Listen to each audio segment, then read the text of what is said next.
Good afternoon. All right, so we're going to be waiting for a few seconds just to let people kind of get in, get them clicked in, get them understanding that we're live. But we're going to be focusing today on virtual events based on a question that I got from one of our Speakeasy members a few days ago. If any of you are watching this on YouTube and stuff like that, and you're going, what the hell is the Speakeasy? Visit Steve D. Sims. Where is it? There you go, below here.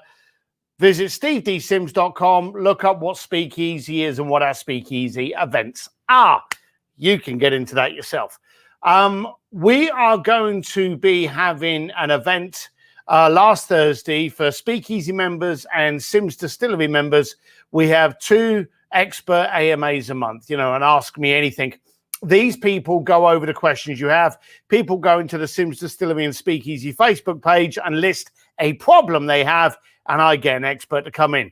Past experts, Jay Abraham, Harvey Mizell, Jim Quick, we get the top drawer to come in and answer your problems. In a couple of weeks' time, it's last Thursday. We do them first Tuesday and last Thursday of every month at 10:30 a.m. Pacific. And last Thursday, we've got 2 people that have a tremendous amount of experience in actually putting on a virtual event. So the myths, the preconceptions, what works, what doesn't, they're going to be going into the nuts and bolts of how to do a virtual event, whether or not it's worth it. But today stems from the question, can I make $20,000 from doing a virtual event? That was the question I got. Literally, that was the question I got. They said, Steve, I need to get some money in. Can I do an event for $20,000? And the answer is yes and no. So let's run through some basics here. He actually, and I've written it down here, hey, I need to raise X. Can it be done by throwing a virtual event? And can I earn $20,000? What's the most you charge for people to get in? Wrong angle, wrong position. Gonna say that out right at the beginning.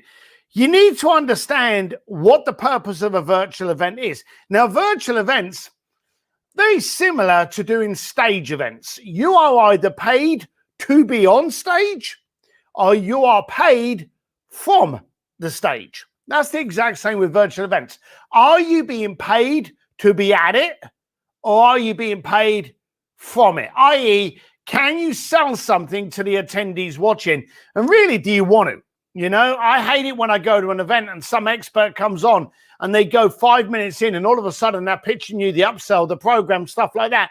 If you've paid to be an audience member and you've paid to sit through a 31-hour pitch fest, that gets really aggravating and annoying. And I've actually spoken after these people, and the crowd are in a greatly different psychological position once they've actually had to go through that pitch fest. So let's put it from you are the person putting on the virtual event. Now, whether or not you're going to get speakers to come into it or whether or not you're going to host it yourself, the questions are still the same, okay? Are you going to be selling? Are you going to be providing an upsale? Are you going to be providing something that can be purchased from your virtual event? If the answer is yes, you can charge less. $20, $100, $50, whatever it is. But if you are not, charge more. You see, the most expensive one I've done is $3,000 per person to be on a virtual event. I had 25 people join, and I spoke to them about how to market to billionaires.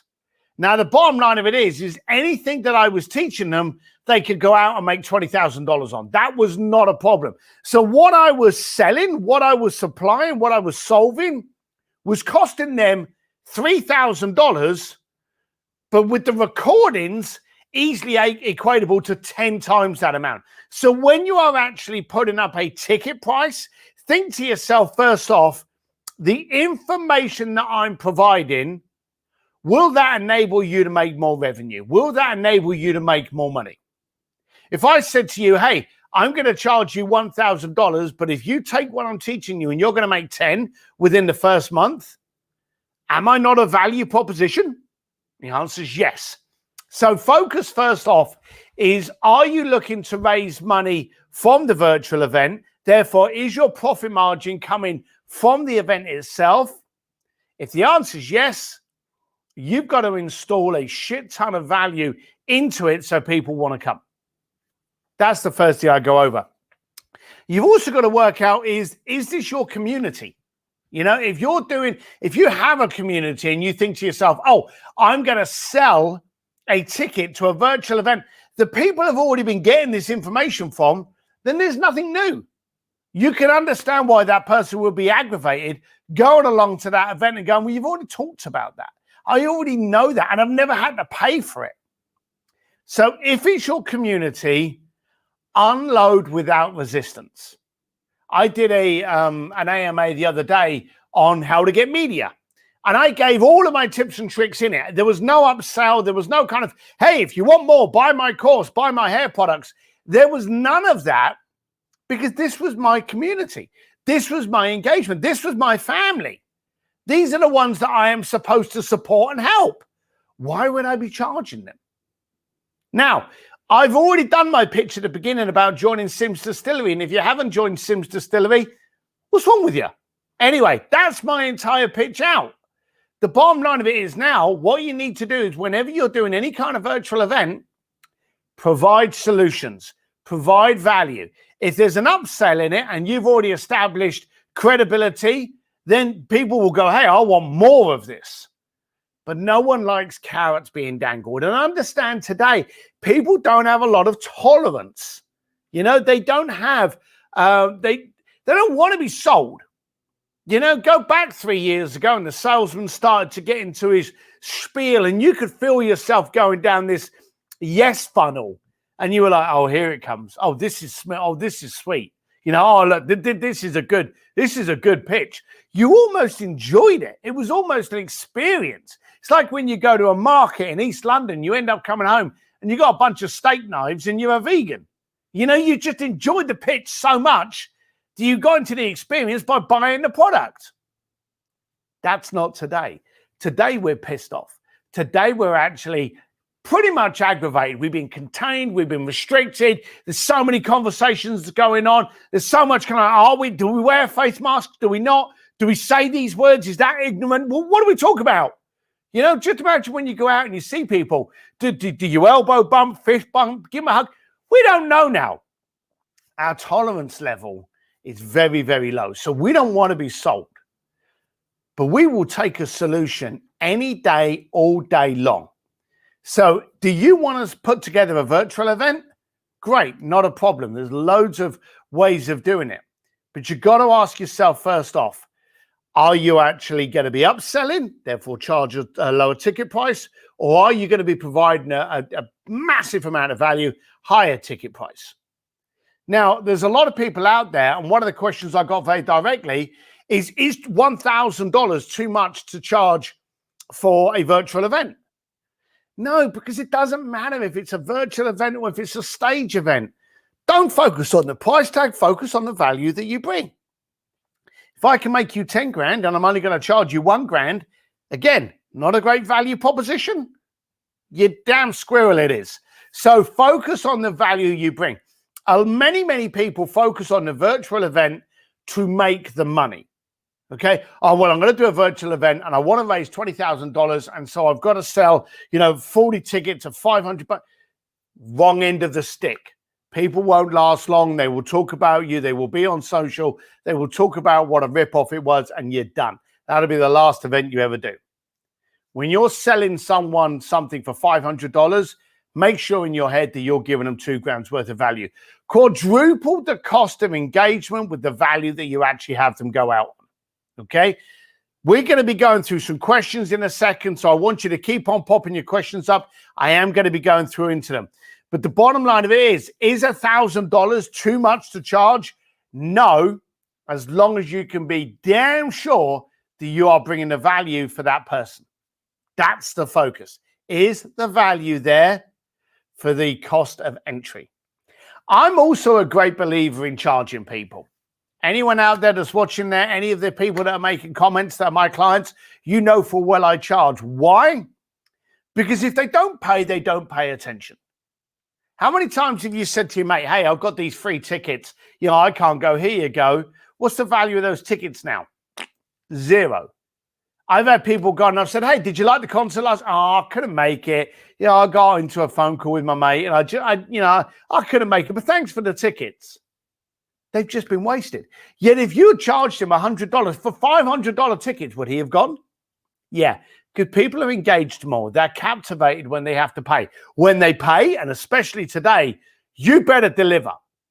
So charge people $20, $30 for it. Doesn't matter if it's $4,000. Charge people. I'm a great believer in making sure that happens. Recording. People have actually said to me before, do we record a virtual event? Yeah. I love recording virtual events. I record my coaching calls, as many of my coaching clients know.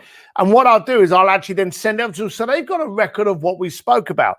You see, we know that when you go to an event and you go to a virtual event, it's like sipping water through the Niagara Falls. There's so much coming in and you walk out the back door and you go, well, what are you going to do? I don't know. There's too much going on. So when you can actually record it and go for all of those people that joined, I'm sending you the recording. Now, your face is all over it. Your logos are all over it. It's your proprietary stuff. Will they take your advice and go and preach that to their community? Yeah. I make that very easy in my group. I turn around and go, hey, anything I spout and I talk about, you want to talk about that and claim it as your own to your team? Knock yourself out. Don't care. If it makes for a better human, I've already won. Okay. So the bottom line of it is, do record what you've got and give that out. But also there's another reason you want to record it. That becomes your repurposed content. You can actually run through that and you can grab little sound bites and you can actually populate these on, your Pinterest, your Instagram, your TikTok, whatever. You've now got content. So you do one 1-hour presentation to people delivering them value. You send that out to a third-party source who cuts it up into digestible sound bites and plugs it up across all your social. And then all of a sudden, you're generating FOMO. People are like, my God, that's a great little sound bite. How did I miss that? Well, it's very easy to catch the next one. Click here. Or to purchase the recordings, maybe there's a lower price of entry. Grant Cardone, for argument's sake, he will do a 10X event. He will charge people to come into it. He will record it. And then he will sell the recordings of the event. Okay? Smart. Very smart. So why don't you focus on doing the exact same thing? All right. So what I want to do is I want to quickly get into a Q&A so I can actually help people coming in here. All right. Here you go. All right. I'm going to bring this one in because I like this question already because it's a bit of a whinge. I just canceled a virtual event that we were charging our community of $5,000, only $149. They were so piss poor on the uptake, I canceled it and said, stuff you, my time and energy. What's the problem here? Your community, okay? If you want to get a big community, get your top off. You'll get a ton of followers and a ton of subscribers, but they will be the wrong subscribers and the wrong followers, okay? You need to focus on your community. As a doorman many, many years ago, I knew very early on that if I protected who went through my front door, I removed 99% of the problems once they were inside the club. That's the exact same thing for your business today. If you're opening up a community of 5,000, I'll take anybody. Come on in, get on in. And they don't buy, or they don't take the charge, or they don't learn from the stuff that you're doing, then you just let anyone in. You just open up the floodgates and came in. So it says Facebook user, so I don't know who this is. So I'm apologizing if we know each other and I'm not giving you credit for this question. But you're the problem. You're the problem. You have not filtered and you have not checked and you have not qualified your people to come in. I have an Entrepreneur's Advantage Facebook group that I know a few people on here from now. There's 3 questions on there. If someone answers 1 question, then bollocks, I'm not going to let you in. I asked you to answer 2 out of 3 and you only answered 1, It ain't that hard. It's not rocket science. So I just go delete. If you can't be bothered to just help me, why should I help you? My point of entry is 0 to get into an Entrepreneur's Advantage Facebook group. But if you can't just play the simple rules, why should I bring you in? So focus on your community. I get the idea quite simply there. You've got the wrong people in your sandpit. If you are also charging $149 to do a virtual event, my question is, what am I getting out of it? So you got two things you've got to be focusing on. One, did you outline what it was that you actually was providing? And you said about the uptake there, the upsell. Were you getting the right people in the room? Okay. Were you identifying what was being solved?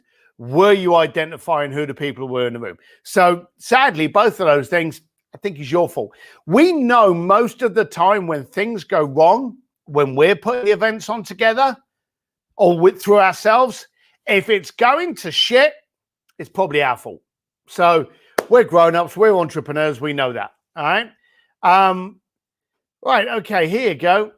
What if you are not a money increase business? It's personal growth, not financial growth. What's the point? Okay. The bottom line of it is, I'm guessing that whoever's writing this now has a mortgage, has car payments, maybe school payments. You've got to generate income. Most non-for-profit charities go pop because they're not run properly. Even if you are not doing it for financial gain, then why don't you? And I had a friend of mine that did this. He would sell tickets, but then he would gift a lot of the tickets to people in need to come in and get the education. Run every business like it's a for-profit business. And when you've got the profit, then you can help those who can't help themselves. Okay. If you're not strong, how can you help other people? So, I'm not worried about if you're trying to make money for your mortgage, but you definitely should be making money for the business so you can help other people. That's my point of view there. All right. Here you go. All right. So there you go. So you've got an older group. Maybe you never had the engagement with them. Maybe there wasn't the connection there. And the problem. See, the beautiful thing about knowing the problem is you can fix it. Okay, the danger is when you don't know what's happening and you can just hear a ting, ting, ting in the engine and you don't know what the hell's going wrong. That's always the problem. If you know the answer is it's an old group, lack of engagement, and we're actually cultivating it now and getting the engagement back or getting them gone, excellent. You've got the solution to your problem. I think that's a brilliant one. I absolutely love that. All right. Okay. So, Mitch, here you go. So we can see someone's face now. How do you create the value with other speakers and compensate them properly? What does the speaker want, especially in the world of virtual? Now, more speakers are getting onto virtual stages than they are live stages. Why? Because when you're on a live stage, there's travel, there's hotel, there's time. Maybe there's a payroll that they want out of it. The bottom line of it is more speakers, and I'm going to say something horrible, but more people that shouldn't speak are getting onto virtual stages than they should, okay? The same reason for getting someone to speak on your stage of your annual event is the same criteria that you should have people speaking on your virtual event. Do they bring value? Now, for a speaker, you can just pop into your studio, okay? You haven't got to travel. So what is the speaker looking for? Think about it selfishly from the speaker. Do I get distribution? Do I get relevance? Do I get marketability? Am I keeping my face out there fresh? Will one of these virtual events lead me to a paid gig now that the doors are open up again? Those are the questions that any speaker is asking themselves. So when you go to someone off profile, you want to say, hey, we're in strange times at the moment, but if I could get you involved in my virtual event, you're going to help my people do X, Y, Z, but this is going to be how it helps you. See, far too many people go, hey, I've got a distribution list of 60,000 and I've got a massive audience of people that are going to do this. It's going to be, you should speak on my stage. They don't think like that. Speakers want to know, how are they getting distributed? Are you going to put marketing dollars behind something? Are you actually going to promote their name? Are you going to help them gain relevance, maybe get more speaking stages? So think of it selfishly before you approach the speaker as though you are the speaker and turn up with something that will excite them. That's what you've got to be there. Right. Okay. Hang on a minute. We got some conversation going on here. Personal development course, not a business growth course. All right. I'm happy to have this conversation with you. So do you want to explain a little bit more what the personal development course is? And bottom line of it is, do you charge for that personal development course? Because again, as I said earlier, If you want to upsell someone, then give them 3 to 5 pieces of nuggets and go, hey, if you want the rest of the farm, commit. You commit, I will commit. Join my personal development course and I will show you how this can be done. But I'm asking quite openly, are you charging for that personal development course? And personal development and business, we're entrepreneurs. Aren't they pretty great? Aren't they pretty much, if you've got a good mindset and you've got a good personal life, isn't your business life going to be better? If you've got a bad business life, doesn't that impact your personal life? As an entrepreneur, I think we are yin-yang to both of those things, personal and business. And I think that today, the old thing about, hey, don't take it personal, it's only business. As an entrepreneur, that's the biggest line of bullshit I've ever heard. As an entrepreneur, your business life is personal. And what you do is personal. You have to show you care. You can't show that you care if you're just going down the, well, it's only business. That's a very, very old line that doesn't really kind of like hold any water any further. All right, so we've got another question here from a beautiful, slim, good-looking fella called, how would you distinguish a $10 course from a $100 course from a $1,000 course? So what you're doing is you're focusing on the payment, okay? You're focusing on the point of entry. If you are focusing on the point of entry, whoever is supplying the course to you has failed to demonstrate the credibility and the value. We've had this before. If you ever get into an argument with someone over the price tag, it's because you failed to demonstrate the value that you bring.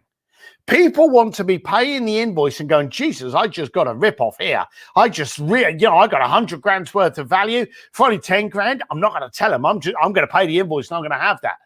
So when you look at a course, you want to look behind the course. The person that's putting the course on, have they done what they've said they do? Check them out. It's called Google. Check them out. Do they have the credibility? Are they in a position to give you an opinion? Are they in a position to actually help you? Okay? I'm sick to death of all the pretty people leaning up against cars that they can't afford, trying to tell you how to build an online course. Fuck them. Get someone who's got credibility that has done this stuff, that knows what they're talking about. Do your digging. Google. Get a little bit more selfish on yourself. So check into the people behind the people that are putting on the course. And maybe, and I'll say this quite openly, there are people out there that haven't done what they are now supplying these virtual events for, but they're connected enough to get superstars to come in that are heavily qualified. Is the caliber of people that are going to be instructing you sufficient enough to make you 10 times what you're actually paying for? Personally, I would be very, very skeptical about a $10 course, okay? But I'd also be equally as skeptical about a $1,000 course. There's a lot of hype and smooth marketing that can tell you, hey, get involved, it's $1,000, but hey, you'll make 100 grand. Really? How? That's what you got to ask yourself. Am I going to make more money than it costs me? And here's the key. Is the payment you are paying an investment to your growth of which you'll make back 10 times? Or is it a cost? Keyword, cost of entry. If it's a cost, it's not an asset. I always say that an asset is an investment. A cost is something you didn't get any money out of. Okay, so focus on that one there, and I think that'll really answer your question there. And Adam, I know you're shrewd, but look behind who's putting the advertising on. Do they really have what I need? All right, so here you go. All right, so we got this person here. We charge $8,000. It's to gain control of your mental clarity, so it does improve family. Okay. All right, so you put your name in the next comment, and we know who we're talking to. So you charge something for $8,000. If you're charging something for $8,000, that's something that someone needs to feel comfortable about actually getting involved in, okay? They need to understand that it actually, $8,000, yes, this can help me. I see the validity, I see the credibility, I see its worth. That should be something that you should put a virtual event on, and you should do something like the 5 to 10 myths, misconception, proven strategies to help your mental clarity. And for this is going to cost you $200. You're going to get a peek into what I charge my clients $8,000 for. Get it up front. Let them know that this is going to give them a little piece of the puzzle. And if they like it, then they can get involved in the course. No one likes the, ta-da, I told you 3 things, but for us to go further, you've got to buy the course. Nobody likes that. So tell them at the beginning, hey, I'm going to be going over the 5 to 10 things that I teach people in my mastermind, in my coaching, whatever you want to call it. For $8,000, I'm going to show you the 5 to 10 things. If they work for you, then think what I could do with you over the next 6 months. It's called positioning. Build up the value. Again, if you're arguing over the price tag, you have failed to demonstrate the value. If I can get total mental clarity, I can increase my health, if I can increase my relationships, if I can increase the standard of my world today for only $8,000, then hell, I'm in. All right? That's what you've got to get your prospects saying. You've got to reveal the value you bring before you can start establishing what the price tag is. All right. Let's there you go. So we got Robert here. There was a time when I would Google my name and my face would fill the page. Never even had a thought to monetize that then. That's your credibility now. You know, your credibility metrics is where you show up and how you show up. And if you've got something of value, then shouldn't someone be paying for it? If I can save you 2 years to learn what I know, isn't that worth me charging you $2,000? You see, today what we want to save ourselves is time. We want to know how to do things faster than us putting the effort in. 4 years of college, hey, if I can listen to a podcast for 6 months and learn the same, I'm going to do that. We are constantly trying to find a way of saving ourselves time. That should have a value. That should have an invoice attached to it. Robert, if you can tell me something that's going to help my world, my life, save me time and improve it, isn't that worth paying for? I think so. So there you go. Go back and find out where your face shows up now there. All right. So we got Jason here. And Jason said, when the founder of Red Bull was asked, why does your product cost so much? He replied, if it doesn't have a premium price, how would you know it's a premium product? Good marketing back then. Our tolerance level has actually changed now, okay? In the old days, why did you pay 10 grand for a diamond ring from Cartier? It was Cartier. You could go to the jewelry market up in New York, get the same ring for 5 grand, okay? But it didn't have the pomp and ceremony of the Cartier logos.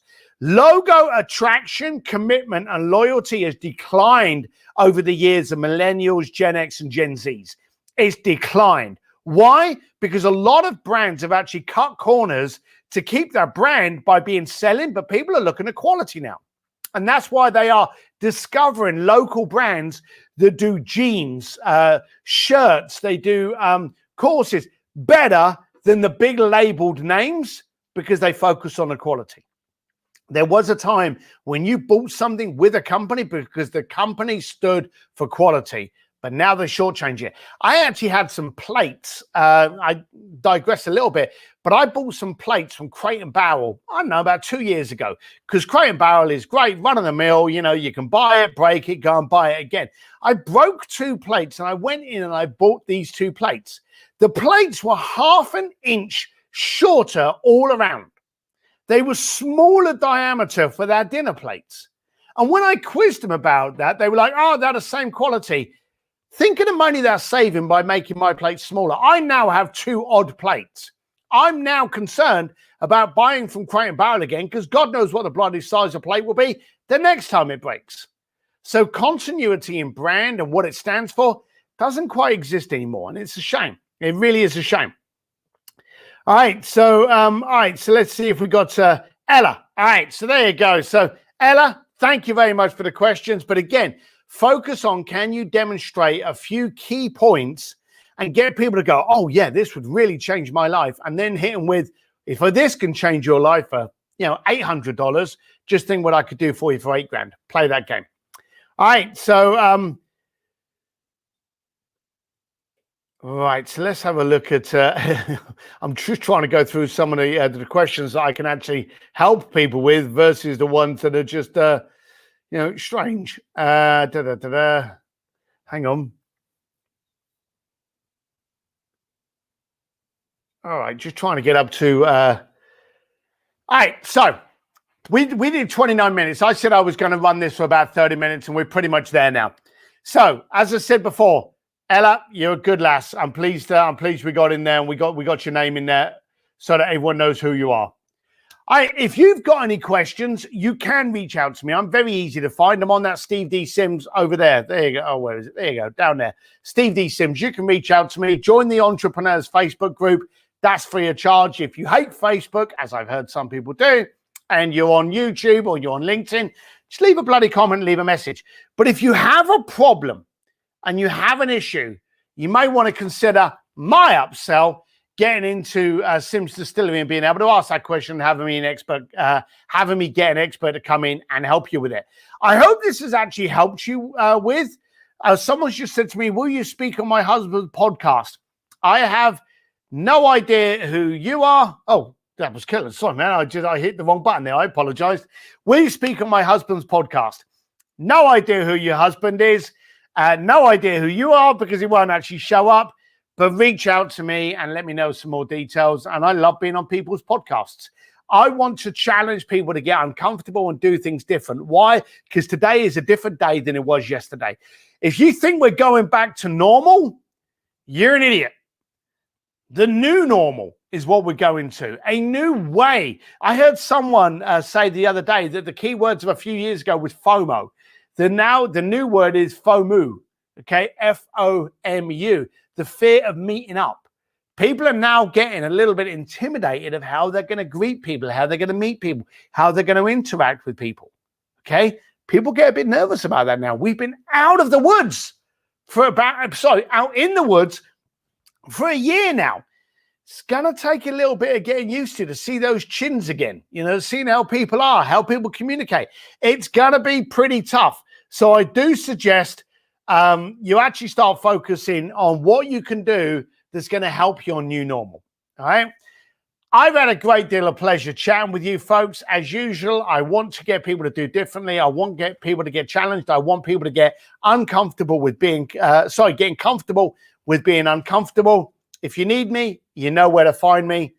Spread the word. Thank you very much.